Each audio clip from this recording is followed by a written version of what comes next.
Welcome all of you. आवाज वगैरे येतोय का क्लिअर एकदा सांगा. स्क्रीन व्हिजिबल आहे का सगळ्यांना आणि आवाज येतोय का ते सांगा. आज आपलं काय राहिलंय फक्त जे काही भारतीय बेट समूह आहे तो आपण प्रॉपर बघू. त्याच्यावरती पण गट ब ला क्वेश्चन येऊन गेलेले आहेत. गट ब गट क च्या परीक्षेमध्ये क्वेश्चन आहेत तर व्यवस्थित डिटेल बघू. याच्या बाहेर क्वेश्चन नाही येणार. जे सांगितलंय तिथूनच क्वेश्चन येईल. राईट, त्याच्या व्यतिरिक्त काहीच येणार नाही तुम्हाला.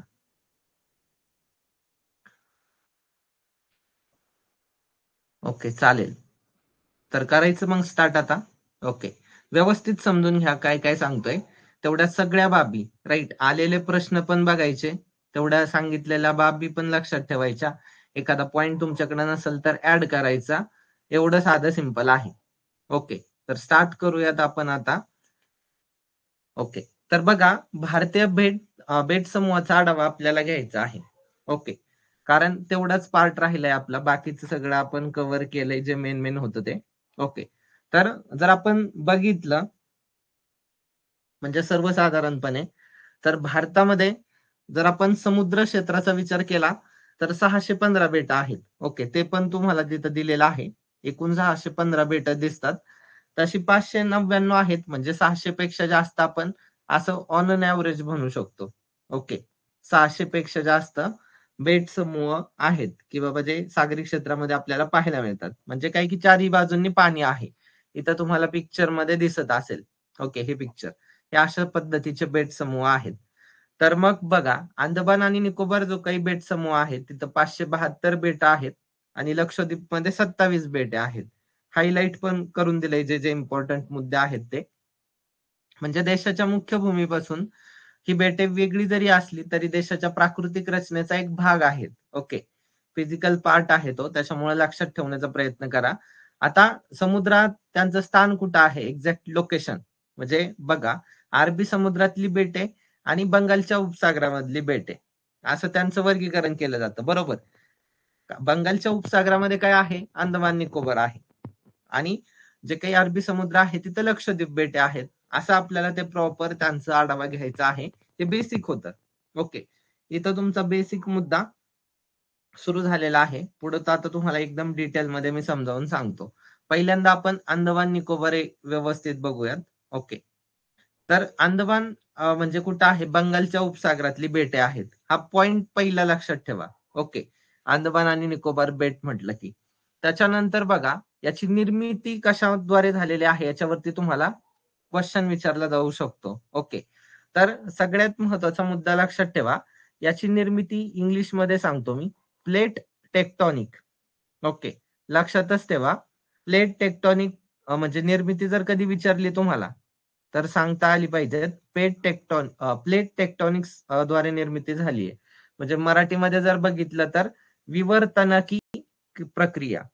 ओके, विवर्तनकी प्रक्रियामुळे निर्मिती झाली आहे. म्हणजे प्लेट टेक्टॉनिक्स मुळे अंदमान निकोबारची निर्मिती झाली आहे. ओके, लक्षात ठेवा. म्हणजे आपण ज्या काही हिमालय पर्वतरांगा बघितलेल्या होत्या तर पूर्वांचलचा जो काही भाग आहे, ओके, म्हणजे हिमालयाच्या पूर्वेकडचा जो काही भाग आहे तर त्याच्यामध्ये त्या पूर्वेकडच्या भागामध्ये अतिदक्षिणेकडचा थोडक्यात जो काही विस्तार झालेला आहे तो आहे अंदमान निकोबार बेटे. राईट, हा पॉइंट तिथं लक्षात ठेवा. पुढे जाऊन आपण मॅप पण बघणार आहोत. रिलॅक्स, मॅप पण बघणार आहोत. तर सगळ्यात महत्वाचा मुद्दा असा आहे की बंगालच्या उपसागरा बेटाबाबत एक गोष्ट लक्षात ठेवा. प्राकृतिक रचनेच्या दृष्टीने तर इम्पॉर्टंट आहेच, पण समुद्रामध्ये बुडालेल्या ज्या काही पर्वतरांगा आहेत, ओके, की ज्या अराकान योमा किंवा राखीन योमा म्हणून ओळखल्या जातात. बघा इथं तुम्हाला दिलंय, राईट, हायलाइट करून दिलाय मुद्दा. तर त्या समुद्रात बुडालेल्या ज्या काही पर्वतरांगा आहेत, मग त्याची पाण्यावरती दिसणारी जी काही शिखरं आहेत का, तर ती इथं आहेत. ओके, याचे दोन गट पडलेले आहेत.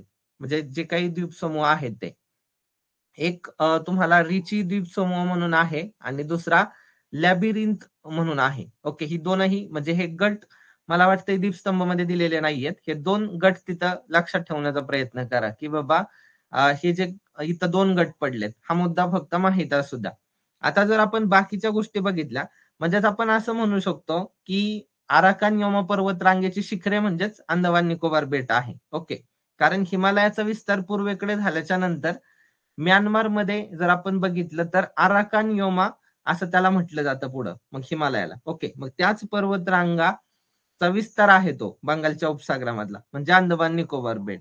जर आपण बघा अक्षवृत्तीय विस्ताराचा विचार केला, इथं 20 झाले ते चुकून झाले, विस्तार आहे तर 6°45 उत्तर.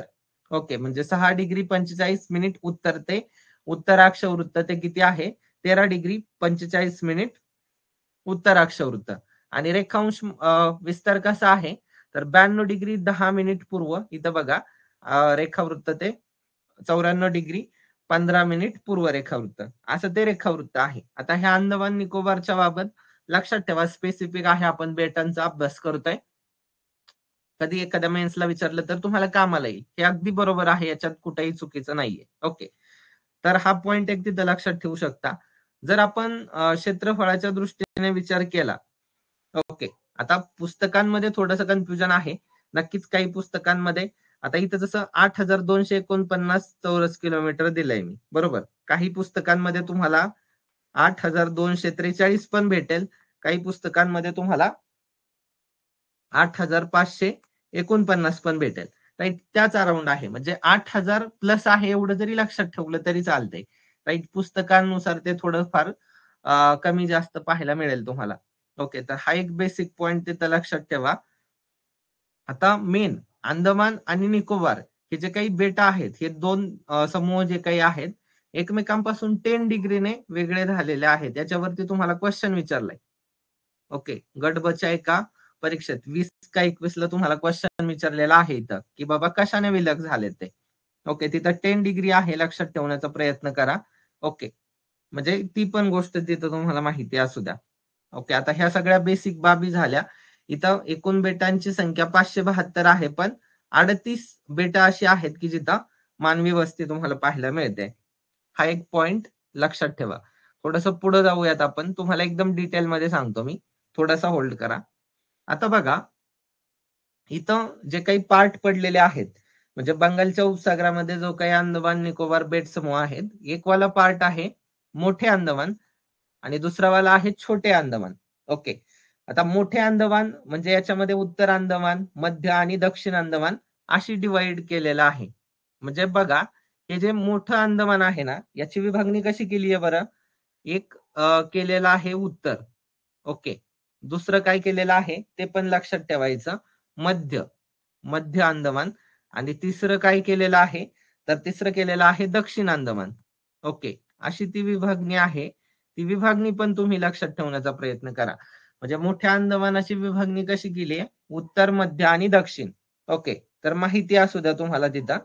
आता मोठे अंदमान जे काही आहे, ओके, आपण मोठ्या अंदमानाबद्दल विचार करू. मोठ्या अंदमानाच्या दक्षिणेकडच्या साईडला डंकन पास आहे तिथं, म्हणजे डंकन जलमार्ग आहे, समुद्रधुनी थोडक्यात डंकनची समुद्रधुनी आहे, राईट. मग त्याने काय केलेलं आहे, त्याने एक विभाजित काय केलंय, छोटे अंदमान. ओके, पॉइंट लक्षात ठेवा.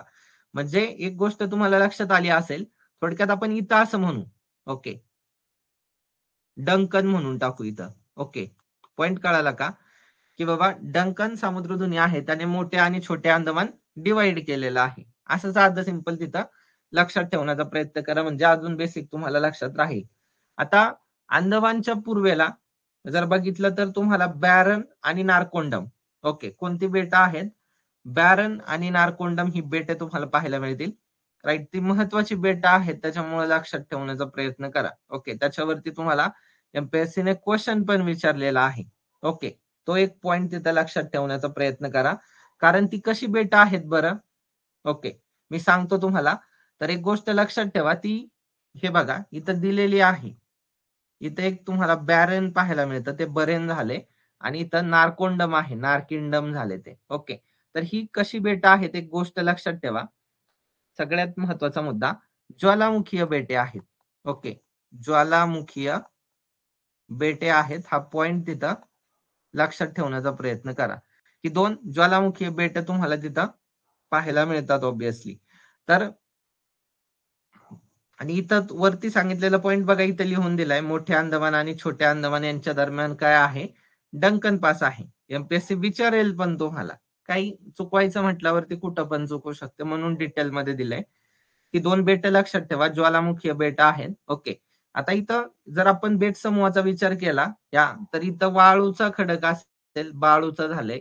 ओके. वाळूचा खडक आहे, चुनखडी आणि शेल तुम्हाला पाहायला मिळतात. राईट, ते प्रकार आहेत त्याचे. आता निकोबार बेट समूह जर बघितला त्याच्यामध्ये आपण, राईट, तर इथं 1653 चौरस किलोमीटरचं याचं क्षेत्रफळ तुम्हाला पाहायला मिळेल. ओके, निकोबार बेट समूहाचं. आता निकोबार बेट जर बघितली आपण तर प्रवाळ खडकापासून बनलेला आहे. ओके, विचारलं कधी एमपीएससीने तर प्रवाळ खडकापासून बनले, लक्षात ठेवा. याच्यामध्ये तुम्हाला कार निकोबार असेल, छोटे निकोबार असेल, मोठे निकोबार, नानकौरी, कोमोती, काचाल, ही अशी बेट तुम्हाला पाहायला मिळतील. ओके. आणि मोठे निकोबारचा जर विचार केला, राईट, तर हे सर्वात मोठं आहे याच्यामध्ये, राईट, आणि ते सर्वात दक्षिणेला पाहायला मिळेल. आणि भारताचा सर्वात दक्षिण टोक जो काही आहे, इंदिरा पॉइंट, राईट, याच्यावरती पण एमपीएससीने क्वेश्चन विचारलाय, ज्याला पिग्मिलियन पॉइंट, राईट, म्हणजे पिग्मिलियन तिथं ह्याच बेटावरती आहे, म्हणजे मोठे निकोबार या बेटावरती ते पाहायला मिळतं तुम्हाला. ओके, त्याच्यावरती पण तुम्हाला एमपीएससीने क्वेश्चन विचारलेला आहे. कारण ग्रेट निकोबारचं म्हणजे असं विचारेल एमपीएससी, ग्रेट निकोबार बेटाचं सर्वात दक्षिणेकडचं टोक कोणतं आहे, तर ते इथं बघा तुम्हाला इंदिरा पॉइंट दिलेला आहे. ओके, हा पॉइंट तिथं लक्षात ठेवा, इम्पॉर्टंट आहे म्हणून. ओके, तर लक्षात ठेवायचंय, राईट, तुम्हाला क्लिअर कट कधी पण विचारलं तर सांगता आलं पाहिजे. अशा पद्धतीने लक्षात ठेवण्याचा प्रयत्न करा. आता बघा, जे काही इथं आदिवासी जमाती पण आहेत काही. ओके, सेंटिनेली म्हणून आहेत. ओके, एकच मिनिटं तुम्हाला लिहून देतो हवं तर. आदिवासी कोणकोणते आहेत इथं ते पण बघूयात. ओके, लक्षात ठेवा, मी बोलतोय पण त्याच्यामुळे समजून येतं. तर सगळ्यात महत्वाचं ओंगे नावाची एक आहे. ओके, ओंगे नावाची आहे. त्याच्यानंतर अजून जारवा नावाची आहे. ओके, आदिवासी जमात जारवा म्हणून एक आहे. त्याच्यानंतर जर आपण बघितलं, निकोबारी नावाची आहे. राईट, हे सगळे काय आहेत, आदिवासी आहेत. निकोबारी आहे. त्याच्यानंतर निकोबारी नंतर आपण सेंटिनेली म्हणून आहे. ओके, सेंटिनेली म्हणून आहे. राईट, ही इथली आदिवासी जमात आहे. ओके, त्याच्यानंतर शामपेन पण आहे.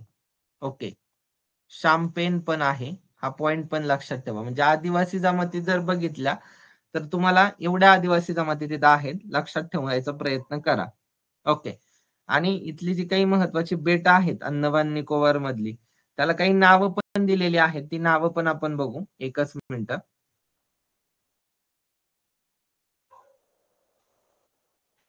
मॅप पण आणलेला आहे मी, एकच मिनिट.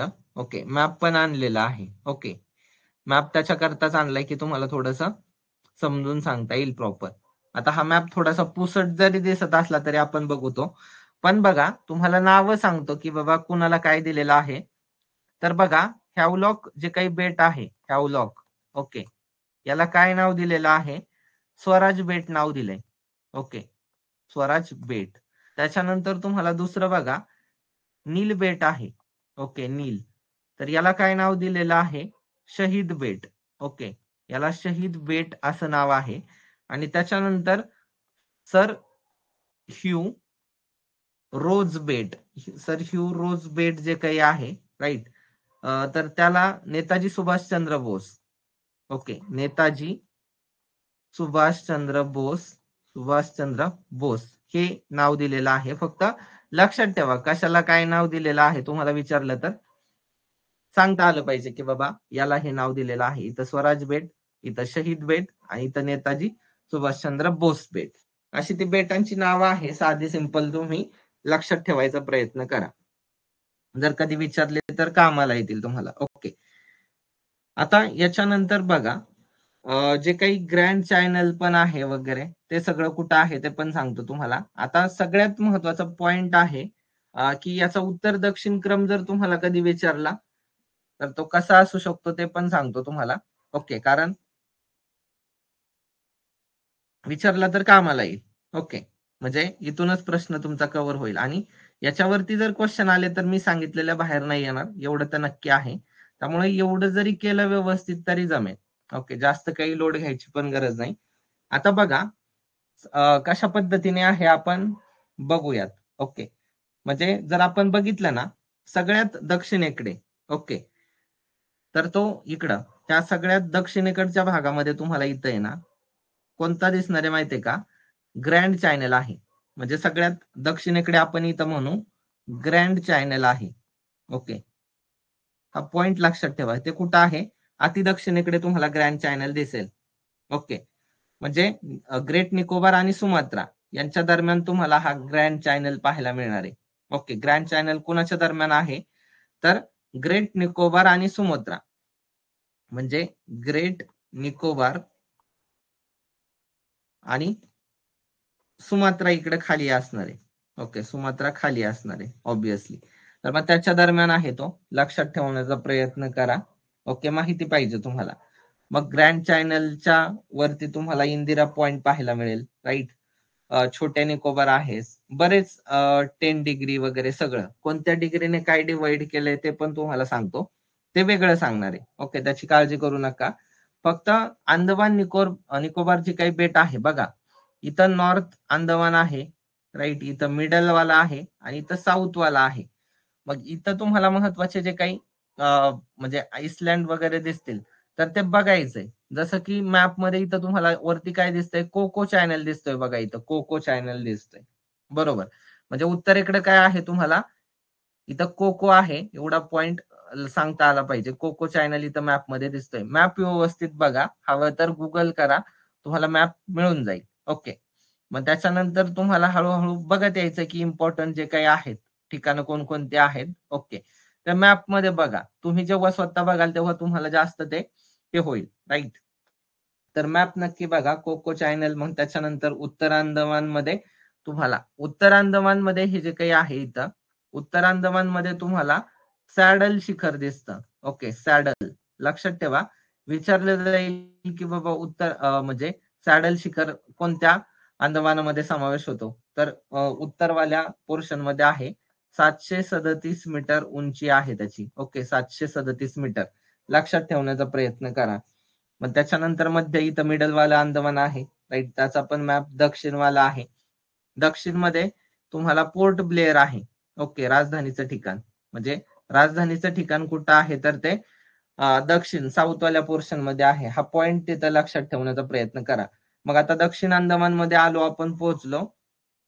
तर इथं बघा, इथं मध्ये तुम्हाला गॅप दिसतोय का? हे बघा, इथं इथं या पोर्शन मध्ये आता एक आपण लाईन हे केली आहे. तिथं जो गॅप दिसतोय का, तर त्या गॅप मध्ये आहे काय? डंकन पास आहे. म्हणजे इथं तुम्हाला मी दाखवून देतो, इथं काय आहे? डंकन पास आहे. हा पॉइंट लक्षात ठेवा. म्हणजे कुठं काय आहे ते लक्षात ठेवण्याचा प्रयत्न करा. मग त्याच्यानंतर छोटे अंदमान आहे तुम्हाला, राईट. डंकन पास आणि तिथं. मग त्याच्यानंतर परत त्याच्या खाली 10 डिग्री चॅनल आहे की ज्याने डिवाइड केलेला आहे परत. मग आपण सगळ्या गोष्टी बघू की कोणी काय डिवाइड केलेलं आहे ते सांगतो तुम्हाला. ओके, म्हणजे आता एक एक आपण बघू. म्हणजे सांगतो तुम्हाला, लक्षात घ्या. 10 डिग्री म्हटलं ना, इथं लिहून देतो. 10 डिग्री म्हटलं की काय लक्षात ठेवाल तुम्ही? अंदमान आणि निकोबार. ओके, एवढं साधं सिंपल आहे. जर तुम्हाला 9 डिग्री एमपीएससी ने विचारलं, काय म्हणणार आहात तुम्ही? इथं तुम्हाला लक्षद्वीप घ्यायचा आहे. ओके, लक्षद्वीप घ्यायचा आहे आणि मिनिकॉय घ्यायचा आहे. ओके, हे आपण बघणार आहोत तिकडं. त्याच्यानंतर 8 डिग्री म्हटलं की तुम्हाला मिनिकॉय आणि मालदीव घ्यायचा आहे. ओके, मिनिकॉय आणि मालदीव घ्यायचा आहे. ओके, म्हणजे काय घ्यायचंय तुम्हाला लक्षात आलं पाहिजे. 10, 9 आणि 8 हे महत्वाचं आहे. याच्यावरती वारंवार एमपीएससी तुम्हाला क्वेश्चन विचारते, राईट. माहितीच पाहिजे. आता डंकन पास पण बघितलं आपण इथं, राईट. डंकन पासने काय केलंय? तर दक्षिण अंदमान आणि छोटेमान डिवाइड केलंय, बरोबर. ग्रँडची जी सामुद्रधुनी आहे, काय केलंय इथं बघा, ग्रँड चॅनल, ग्रेट निकोबार आणि सुमात्रा मगाशीच सांगितलंय मी, बरोबर. कोकोची सामुद्रधुनी आहे, इकडे बघा वरती तुम्हाला दाखवलेलं आहे, इथं कोको लिहिलंय मी, बरोबर. ही कोकोची सामुद्रधुनी जी काही आहे, म्यानमार, उत्तरेकडे म्यानमार आहे, म्यानमार आणि उत्तर अंदमानला डिवाइड केलंय. म्हणजे साधं सिंपल आहे. उत्तरेकडे म्यानमारच राहणार आहे ऑब्विसली, राईट. आराकानियोमा. मग ह्या सगळ्या बेसिक गोष्टी तुम्हाला मॅप मधून जास्त क्लिअर होतील, राईट. की मॅप मधूनच तुमच्या बऱ्यापैकी गोष्टी इथून क्लिअर झालेल्या असतील. हा पॉइंट तिथं लक्षात ठेवण्याचा प्रयत्न करा. ओके. आणि निकोबार बेट समूहामध्ये बघा, निकोबार बेट समूहामध्ये 13 बेट अशी आहेत की जिथं वस्ती आहे. ओके. निकोबार मध्ये काय आहे, निकोबार म्हटलं की 13 बेट आहेत की जिथं मानवी वस्ती आहे. ओके. 13 बेटांवरती तुम्हाला मानवी वस्ती पाहायला मिळते. ओके. आणि तिथलं जे सर्वोच्च शिखर आहे निकोबार मधलं, तर ते माउंट काय आहे, धुलियर नावाचं आहे. माउंट धुलियर म्हणून आहे ते. ओके. 642 मीटर त्याची उंची आहे. माउंट धुलियर म्हणून आहे, लक्षात ठेवा. 642 मीटर उंच आहे. निकोबार बेट समूहामध्येच तुम्हाला पिगमिलियन पॉइंट पाहायला मिळतो. ओके. की पिगमिलियन पॉइंट म्हणजे इंदिरा पॉइंट. ओके. की त्या बेटाचं ते दक्षिणेकडचं टोक आहे. ओके. म्हणजे अशा बेसिक गोष्टी तिथं लक्षात ठेवण्याचा प्रयत्न करा की ज्याच्यावरती तुम्हाला क्वेश्चन येऊ शकतो. साधा सिंपल. ओके. जास्त अवघड क्वेश्चन येणार आहे का? ऑब्विसली नाही येणार. याच्यावरतीच. आणि मॅप प्रॉपर बघा, उत्तरेकडून दक्षिणेकडे कसं आहे ते. ओके. त्याच्यावरती तुम्हाला डेफिनेटली क्वेश्चन विचारले जातील. ओके. आणि नारकोंडम उत्तरेकडे आहे, त्याच्या दक्षिणेला खाली तुम्हाला बॅरन दिसतं. ओके. म्हणजे उत्तरेकडे विचारलं तुम्हाला ज्वालामुखी बेट कोणतं आहे, तर ते नारकोंडम आहे. साधा सिंपल तिथं गोष्टी लक्षात ठेवण्याचा प्रयत्न करा. ओके. जास्त कन्फ्युज होऊ नका बिलकुल. तर एवढ्या गोष्टी होत्या इथं अंदमान आणि निकोबार बेट समूहाबाबत. ओके. तर त्या तुम्हाला क्लिअर झाल्यात का सांगा? काही पॉइंट वाटत असेल तर विचारू शकता. एवढं तुम्हाला क्लिअर झालंय का मला सांगा? मॅप व्यवस्थित बघा लेक्चर झाल्याच्या नंतर, पण एवढं क्लिअर झालंय का मला एकदा सांगा. म्हणजे आपण पुढे जाऊ. आपलं पुढचं जे काही आहे लक्षद्वीप बघू, राईट. त्याच्यानंतर जे काही महत्वाची बेटा आहेत त्याच्याबद्दल तुम्हाला सांगतो, राईट. म्हणजे मग आपलं अजून काय काय येऊ शकतात किंवा नेमकं काय आहे तो क्रम पण तुम्हाला परत सांगेल. पण एवढं समजलंय का सांगा.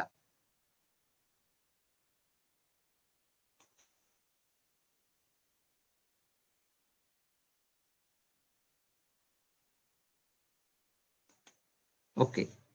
तर आता बघा, अरबी समुद्राकडे आपण थोडस शिफ्ट होऊ, राईट. अरबी समुद्रामध्ये आहे लक्षद्वीप. ओके. मगाशीच सांगितलं मी काय आहे. अरबी समुद्रामध्ये तुम्हाला लक्षद्वीप बेट दिसतात. ओके. तर लक्षद्वीप बेट समूह जो काही आहे, ओके, तर तो अरबी समुद्रात आहे. म्हणजे केरळ च जर पोर्शन बघितलं आपण, केरळ किनारपट्टी कोणती, केरळची जी काही किनारपट्टी आहे तिथपासून तुम्हाला साधारणतः 110 ते 20 किलोमीटर जे काही अंतर आहे, तर ते आहे लक्षद्वीप बेट समूहाचं. ओके. लक्षद्वीप म्हटलं की प्रवाळ बेट आहे. ओके. कसं बेट आहे बरं? प्रवाळ बेट आहे. हा पॉइंट पण तिथं लक्षात ठेवा. इथे बघा, कीटकांचा संचय होऊन बेटाची निर्मिती झाली. हा पॉइंट लक्षात ठेवा. म्हणजे ज्वालामुखी पर्वताच्या शिखराभोवती प्रवाळ, इथं बघा मी प्रवाळ हा शब्द टाकलेलाच आहे, कारण प्रवाळांचंच बेट आहे. प्रवाळ कीटकांचं संचयन झालंय आणि ते होऊन ह्या बेटांची निर्मिती झाली म्हणून त्यांना प्रवाळ बेटा असं म्हणतात. ओके. आता इथं फक्त 27 बेट आहेत, हायलाइट करून दिलाय. फक्त 11 बेटांवरती मनुष्य वस्ती तुम्हाला पाहायला मिळेल. ओके. क्षेत्रफळ किती आहे? 32 चौरस किलोमीटर पाहायला मिळतंय. ओके. म्हणजे खूपच कमी आहे. केरळ मधल्या कालिकत पासून लक्षद्वीप बीट साधारणतः 109-10 किलोमीटर वरती आहे. ओके. तर इथं उत्तरेला जर बघितलं तर आमीन देवी बेटे असतील, राईट. मध्यभागी तुम्हाला दीव बेट असेल. त्याच्यानंतर दक्षिणेला मिनिकॉय असतील, राईट. हे सगळं. पण एक मुद्दा असा आहे, 1973 ला काय केलेलं आहे, लक्षद्वीप, अमनदीवी आणि मिनिकॉय. ओके. लक्षद्वीप, अमीनदीवी आणि मिनिकॉय यांचं काय केलेलं आहे बरं, तर सगळ्यात महत्वाचं त्यांचं नाव लक्षद्वीप असं ठेवण्यात आलेलं आहे. ओके. लक्षद्वीप, मिनिकॉय आणि अमनदीवी यांचं नाव काय आहे आता, लक्षद्वीप आहे. ओके. तर पॉइंट तिथं तुम्हाला एकदम क्लिअर कट माहिती असावा, राईट. त्याच्यावरती तुम्हाला क्वेश्चन येऊन गेलेला आहे. आता याचा जर आपण विस्तार बघितला अक्षवृत्तीय किती आहे तो, तर 8°3' असा आहे तो. ओके. एकच मिनिट, इथं दिलेला नाही मला वाटतंय, मी लिहून देतो तुम्हाला. ओके. तर एकच मिनिट, जागा आहे का पाहतो. बरं ठीक आहे, तात्पुरता इथं लिहून देतो. बघा, तुम्हाला जर अक्षवृत्तीय विस्तार विचारला, ओके, इथं लिहितो मी अक्षवृत्तीय. ओके. अक्षवृत्तीय विचारलं तर त्याच्या बाबत एक गोष्ट लक्षात ठेवा. काय उत्तर देणार आहात तुम्ही? तर उत्तर द्यायचं बघा,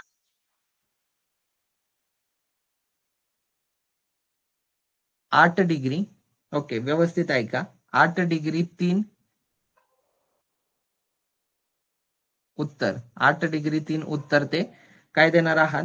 12 डिग्री 20 मिनिट उत्तर. म्हणजे अक्षवृत्तीय विस्तार उत्तर उत्तर असणार आहे.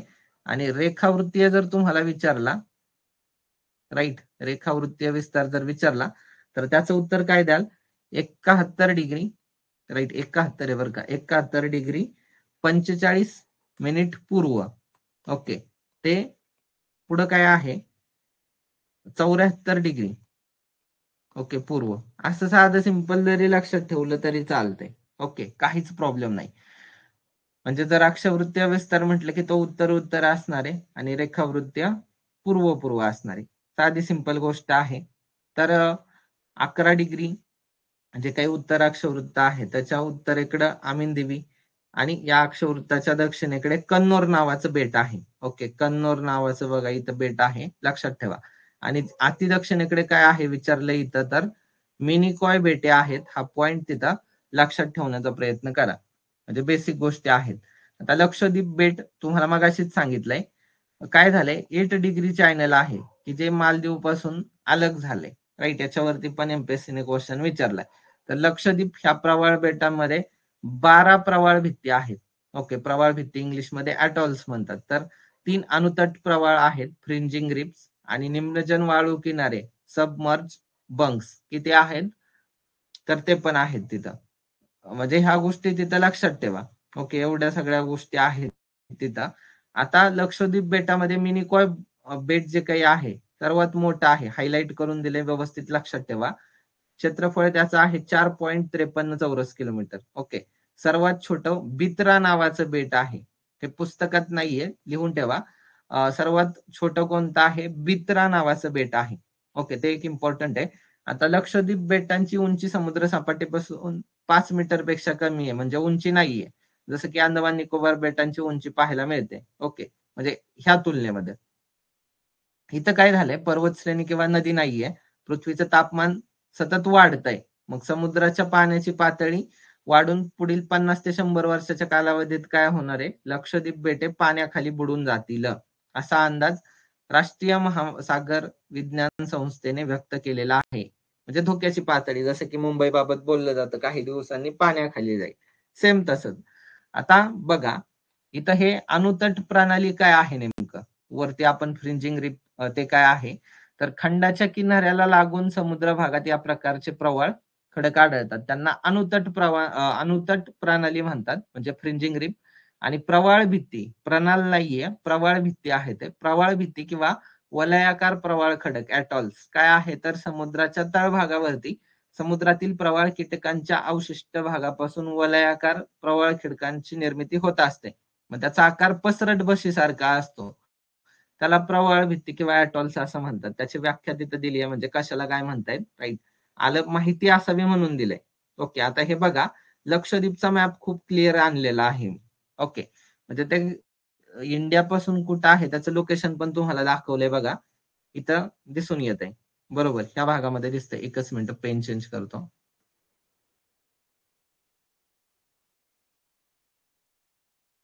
ओके, इथं बघा, लक्षद्वीप तुम्हाला दिसतंय बरोबर, ह्या पोर्शन मध्ये आहे. तर केरळ पासून जवळच आहे तिथं. ओके, लक्षात ठेवण्याचा प्रयत्न करा. मग आता इथं तुम्हाला बाकीचे तर सगळे पॉइंट सांगितलेत. ओके, आता लक्षद्वीपच्या बाबत एक गोष्ट लक्षात ठेवा, तिथली प्रमुख भाषा कोणती आहे, तर ती प्रमुख भाषा सांगतो तुम्हाला, ती पण इम्पॉर्टंट आहे, म्हणजे माहिती असावं म्हणून. तर बघा, जेसरी नावाची एक भाषा आहे, सरी जेसरी एक भाषा आहे. आणि त्याच्यानंतर दुसरी आहे मेहेल म्हणून. ओके, जेसरी आणि मेहेल ह्या तिथल्या प्रमुख भाषा आहेत. फक्त लक्षात असू द्या. ओके, लक्षात असू द्या, काही एवढं नाही. प्रवाळ कीटकांपासून निर्मित हे बेट आहे. ओके, मग इथं तुम्हाला बघा ती बेट दिसते. आता मगाशी जे म्हटलं ना मी, सर्वात लहान बेट बित्रा नावाचं आहे, हो का, इथं आहे, दिसतं का तुम्हाला? बित्रा नावाचं बेट आहे. म्हणजे तुम्ही म्हणाल नाव कुठून शोधून आणलंय बित्रा, तर बित्रा आहे इथं तुम्हाला मॅप मध्ये दिसून जाईल. ओके, बित्रा नावाचं बेट आहे, लक्षात ठेवा. आणि बाकीच्या पण गोष्टी बेट कुठं आहेत बघू शकताय, तुम्हाला महत्वाची बेट दिसतात, जसं की कदामत बेट आहे बघा इथं, हे एक महत्वाचं बेट आहे इथलं, राईट. इथं किल्तान म्हणून बेट आहे, राईट. इथं आगाती म्हणून हे एक फेमस बेट आहे, बरोबर. हे कावरती म्हणून एक आहे, हे एक फेमस आहे. त्याच्यानंतर मिनिकॉय म्हणून आहे, बरोबर, मिनिकॉय आहे. हे महत्वाचे आहेत, ही 5-6 बेट तिथली जास्त महत्वाची आहेत, बरोबर. याच्यावरती तुम्हाला एमपीएससीने क्वेश्चन विचारलेले आहेत आतापर्यंत. लक्षद्वीप आणि मिनिकॉय, म्हणजे जर तुम्ही इकडे बघा, आता हा वरचावाला पोर्शन काय आहे, लक्षद्वीप आहे. ओके, मग लक्षद्वीप आणि मिनिकॉय म्हणजे कशाने डिवाइड केलंय, तर सगळ्यात महत्वाचं तुम्हाला 8 डिग्री चॅनल आहे तिथं. ओके, 8 डिग्री इथं बघा, 8 डिग्री दिसतंय इथं खाली, 8 डिग्री आहे, राईट. 8 डिग्री इथं लक्षात ठेवा. ओके, 8 डिग्रीने ते डिवाइड केलेलं आहे, साधा सिंपल पॉइंट लक्षात ठेवा. आणि मिनिकॉय बेट असेल किंवा लक्षद्वीप असेल म्हणजे तिथं 9 डिग्री आहे. ओके, मिनिकॉय आणि लक्षद्वीपच्या मध्ये 9 डिग्री आहे. ओके, तर हा पॉइंट लक्षात ठेवा. म्हणजे जर आपण मिनिकॉय आणि याचा विचार केला, राईट, म्हणजे लक्षद्वीप मिनिकॉय बेट समूह मालदीव पासून तो 8 डिग्री आहे. पण मिनिकॉय बेट इथं विचार केला, हे मिनिकॉय बेट आणि लक्षद्वीप, तर इथं तुम्हाला 9 डिग्री दिसते, राईट. इकडं मिनिकॉय आणि मालदीव इकडे खाली असणार मग. ओके, म्हणजे तिथं कोणती आहे, 8 डिग्री आहे इथं. म्हणजे बघा, ह्या डिग्री पण इथं दिलेल्या आहेत, म्हणजे तुम्हाला लक्षात येऊन जाते कुठं काय आहे. त्याच्यामुळे लक्षात ठेवा, ह्या डिग्रीवरती पण जोड्या लावायला तुम्हाला एमपीएससीने क्वेश्चन विचारलेत, साधे सिंपल विचारलेत, अवघड बिलकुल विचारलेले नाही. ओके, तर हा तो मॅप होता तिथला, राईट. हा एक मॅप तिथं लक्षात ठेवण्याचा प्रयत्न करा, हे पण तुम्हाला समजलं असेल, राईट. मॅप तुम्ही परत बघू शकता. त्याच्यानंतर आता काही इतर बेटा आहेत का, तर डेफिनेटली आहेत, ती पण बेटा आपण बघू. ओके, आणि इतर बाबी पण बघू. आता महत्वाच्या बेटांमध्ये एक गोष्ट लक्षात घ्या, तिथं तुम्हाला क्वेश्चन येऊ शकतात. ओके, येऊ शकतात, जसं की आतापर्यंत पण आलेले आहेतच. मग ते बघूयात कोणकोणती बेट आहेत. तर बघा, न्यू मुरे नावाचं बेट आहे. एक मिनिट, आपण एक एक करून बघू. न्यू मुरे नावाचं बेट आहे. ओके, आता हे न्यू मुरे नावाचं बेट कुठं आहे, तर हे महत्वाचं का आहे, तर इथं भारत आणि बांगला, ओके, म्हणजे बांगलादेश काय आहे, वाद चालू आहे, म्हणजे वादाचं बेट आहे हे न्यू मुरे. तर हे गंगा आणि ब्रह्मपुत्रा, राईट, गंगा आणि ब्रह्मपुत्रा नदीचा जो काही त्रिभुज प्रदेश आहे, गंगा ब्रह्मपुत्रा नदीचा जो काही त्रिभुज प्रदेश आहे का, तिथं पाहायला मिळतं तुम्हाला हे न्यू मुरे नावाचं बेट. लक्षात ठेवण्याचा प्रयत्न करा. त्याच्यानंतर अजून कोणतं महत्वाचं आहे, तर बघा, पंबन नावाचं बेट आहे, पंबन नावाचं बेट. मग ह्या पंबन बेटाबाबत गोष्ट लक्षात ठेवा, मन्नारची खाडी जिथं आहे का, तिथं आहे ते मन्नारची खाडी. लोकेशन कुठं आहे, मन्नारची खाडी, हा पॉइंट लक्षात ठेवा. ते एका रामेश्वरम, ओके, रामेश्वरम नावाने पण फेमस आहे, रामेश्वरम. ओके, लक्षात ठेवा. त्याच्यानंतर तिसरं महत्वाचं बेट आहे बघा, तिसरं आहे फिलर नावाचं बेट आहे. म्हणजे महत्वाची बघू आपण ओव्हरऑल. फिलर नावाचं आहे, याच्यावरती पण एमपीएससीने क्वेश्चन विचारलाय. तर ते कुठं आहे, ओरिसामध्ये आहे. ओके, काय केलं जातं तिथं, तर मिसाईल आहे, मिसाईल प्रक्षेपण केंद्र आहे. ओके, साधं सिंपल लिहितो. ओके, मिसाईल प्रक्षेपण केंद्र आहे तिथं, ज्याला अब्दुल कलाम आयलँड असं पण म्हणतात, अब्दुल कलाम आयलँड. ओके, हा पॉइंट लक्षात ठेवा, हे दुसरं नाव आहे, म्हणजे दुसरं नाव पण तिथं तुम्हाला माहिती असावं. तो एक पॉइंट झाला. त्याच्यानंतर श्रीहरिकोटा, राईट, हे तर महत्वाचं आहे, राईट, तुम्हाला कायमच चर्चेत असतं करंटमध्ये. ओके, श्रीहरिकोटा असेल. आता हे श्रीहरिकोटा कुठं आहे, तर हे आंध्र प्रदेशमध्ये आहे, बरोबर. आंध्र प्रदेशमध्ये तुम्हाला पाहायला मिळतं ते उपग्रह म्हणजे सॅटेलाइट, राईट, सॅटेलाइट च्या बाबत आहे ते साधं सिंपल लक्षात ठेवा. त्याच्यानंतर तुम्हाला माजुली नावाचं आहे, बरोबर, माजुली नावाचं आहे. तर माजुली कुठं आहे, तर ते माजुली नावाचं बेट बघा आसाम मध्ये आहे, राईट, आसाम मध्ये आहे. ब्रह्मपुत्रा नदी, ओके, आणि नदीपात्रातलं सर्वात मोठं बेट, ओके, लक्षात ठेवा, बरोबर, ब्रह्मपुत्रा नदी आहे. असं महाराष्ट्रात पण बेट आहे नदीपात्रातलं सर्वात मोठं, ते आहे जांभूळ बेट, ओके, जांभूळ बेट आहे, राईट, परभणी जिल्हा, राईट, पालम तालुका, नेटवरती सर्च करा, ओके, आणि बेटाचं नाव आहे जांभूळ बेट, राईट. ते कोणी नाही सांगितलं, याचा शोध मीच लावलेला आहे, ओके, मीच लावलेला आहे, म्हणजे सांगितलं नव्हतं कोणी, ते मी सांगितलं 1-1.5 वर्षापूर्वीच, राईट. ते लक्षात ठेवण्याचा प्रयत्न करा.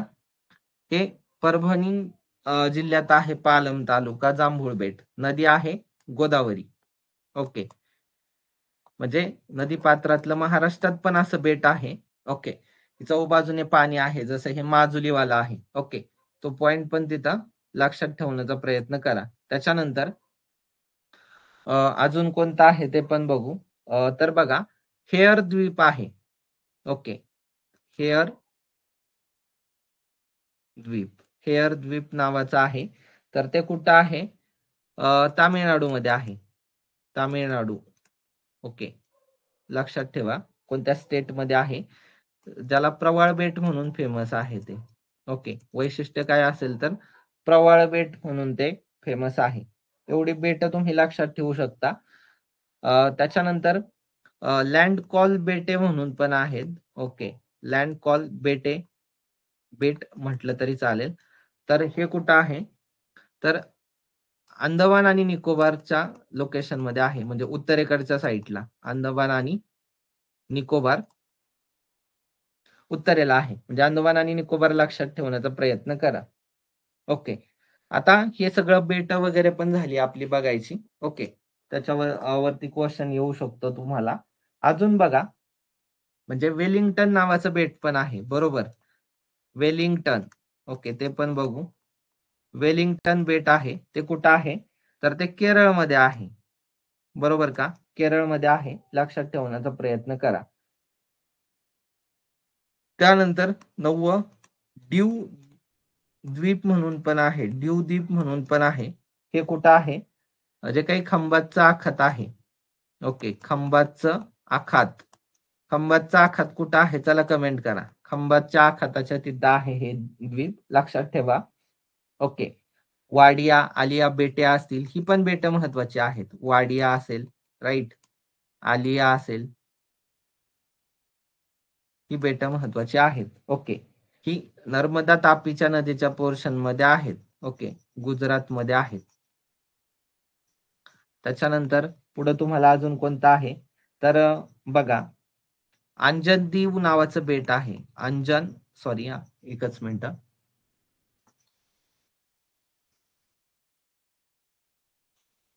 तर कोणतं आहे, अंजन दीव नावाचं एक बेट आहे, अंजन दीव, ओके, ते कुठं आहे, तर ते गोव्यामध्ये आहे, राईट. अशी बेट लक्षात ठेवण्याचा प्रयत्न करा जी महत्वाची आहेत ती, ओके.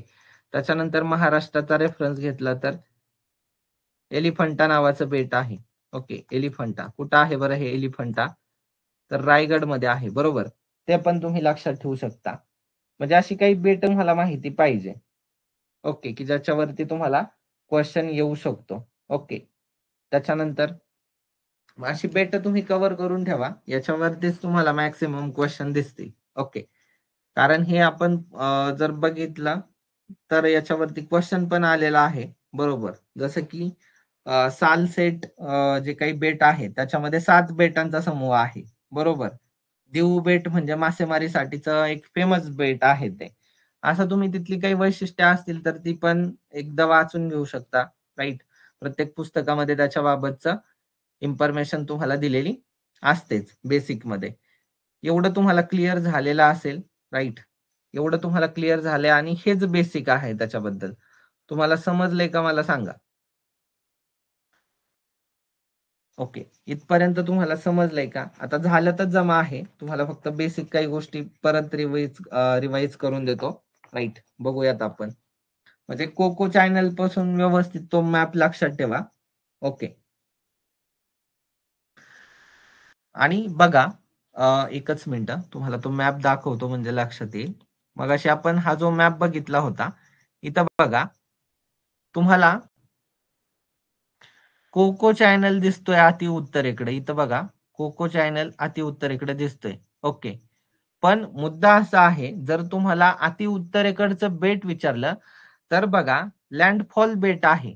ओके, इथं बघा लँडफॉल बेट दिसतंय. ओके, लँडफॉल बेट आहे. म्हणजे आयोग तुम्हाला कन्फ्यूज करेल बरं का. लक्षात ठेवा, इथं हे बेट आहे. हे अति उत्तरेकडे आहे. कन्फ्यूज होऊ नका. लँडफॉल बेट आहे की जे अति उत्तरेकडचं बेट आहे. ओके, उत्तर अंदमान जर आपण बघितलं, ओके, हे उत्तर अंदमान वाला आपण फक्त इथं रफ हे करतोय. उत्तर अंदमानच्या पूर्वेला तुम्हाला नारकोंडम दिसून येईल. ओके, ज्वालामुखी नारकोंडम इथं तुम्हाला दिसून येतं. ओके, लक्षात ठेवण्याचा प्रयत्न करा. मध्य अंदमान बघितलं तर मध्य अंदमानच्या पूर्वेला तुम्हाला बॅरन जे काही आहे, ओके, बॅरन ते पाहायला मिळतं. म्हणजे जे काही एकमेव जागृत ज्वालामुखी आहे, राईट, बॅरन, तर तो तिथं तुम्हाला पाहायला मिळतो. दक्षिण अंदमानच्या पण इकडं पूर्वेला तुम्हाला काय पाहायला मिळतं, इथं बघा हॅवलॉक आइसलँड आहे, राईट, नील आइसलँड आहे. हे म्हणजे आपण मगाशी पाहिलेलं, म्हणजे स्वराज्य शहीद आणि नेताजी सुभाषचंद्र बोस बेटही पाहायला मिळतात. राईट, दक्षिण अंदमानच्या दक्षिणेला तुम्हाला काय दिसतं आहे, पोर्ट ब्लेअर आहे, राजधानीचं ठिकाण. कुठं आहे तुम्ही विचाराल तर हे बघा इथं दिसतंय, पोर्ट ब्लेअर नावाचं ठिकाण आहे. ओके, मग ते पोर्ट ब्लेअर नावाचं एक ठिकाण झालं तिथं. बरोबर, पोर्ट ब्लेअरच्या दक्षिणेकडे तुम्हाला मगाशी तिथं बघा एक रेष ओढून दिली आहे. बरोबर, हे बघा इथून अशी. तर तिथं काय आहे, डंकन पास आहे. बरोबर, लक्षात ठेवा. त्याच्यानंतर छोटा अंदमान येणार त्या रेषेनंतर, मग 10 डिग्री चॅनल, मग पुन्हा निकोबार बेट समूह येतो. राईट, मग कार निकोबार असेल, लिटल निकोबार आहे, ग्रेट निकोबार असं.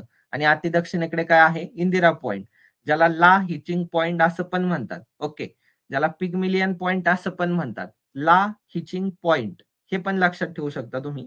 ओके, आणि पिगमिलियन पॉइंट तर आहेत 6 डिग्री 45 मिनिट. याच्यावरती हे पण तुम्हाला एमपीएससी ने विचारलंय, कारण अति दक्षिणेकडचं आहे ते ग्रेट निकोबारच्या बाबत. तसंच सेम आपण आता आपल्याला काय करू शकतो, आपण इथं जो काही तुम्हाला मॅप दिला होता, मॅप रिडिंग व्यवस्थित करायची. ओके, आता हे जे काही तुम्हाला लक्षद्वीप बेट समूह दिसतोय, ओके, तर तो पण तुम्हाला तिथं लक्षात येऊन जातो की कशा पद्धतीचा तो आहे. ओके, म्हणजे इथं तुम्हाला कावरती हे काय आहे, राजधानीचं ठिकाण आहे. हे काय आहे, राजधानीचं ठिकाण आहे. हा पॉइंट लक्षात ठेवा. कावरती काय आहे, राजधानी आहे. बरोबर का? मग 9 डिग्रीने काय डिवाइड केलंय, ह्या गोष्टी तिथं माहिती पाहिजे. ओके, किंवा 8 डिग्रीने काय केलंय, हे आपण सगळं बेसिक पाहिलंय. फक्त मॅप व्यवस्थित एकदा रीड करा, बाकीच्या गोष्टी पण बघा, म्हणजे त्याच्यातून तुमचं मॅक्सिमम कव्हरेज होऊन जाते. ओके, म्हणजे बेट समूहांच्या बाबत याच्या व्यतिरिक्त तुम्हाला काही विचारणार नाही. राईट, विचारलं तर ह्याच बेसिक गोष्टींवरती वारंवार क्वेश्चन विचारले जातील. तुम्हाला समजलंय का मला सांगा, एकदा लुकआउट करून घ्या.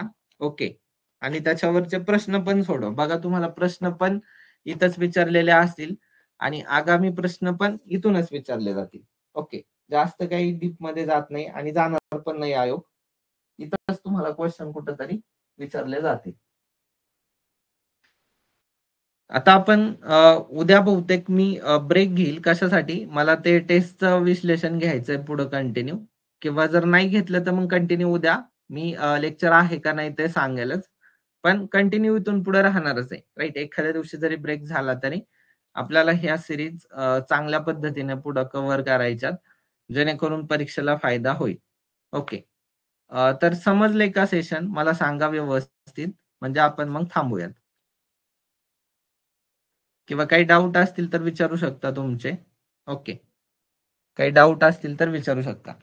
पण मला वाटतंय क्लिअर झालं असेल. राईट, सोप्या भाषेतच सांगितलंय. काहीच एवढं अवघड केलेलं नाहीये आज.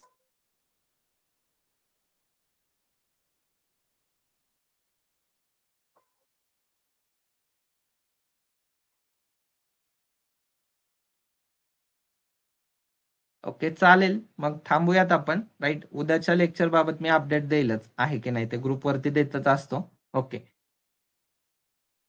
अभ्यास चांगला करत राहा. ओके.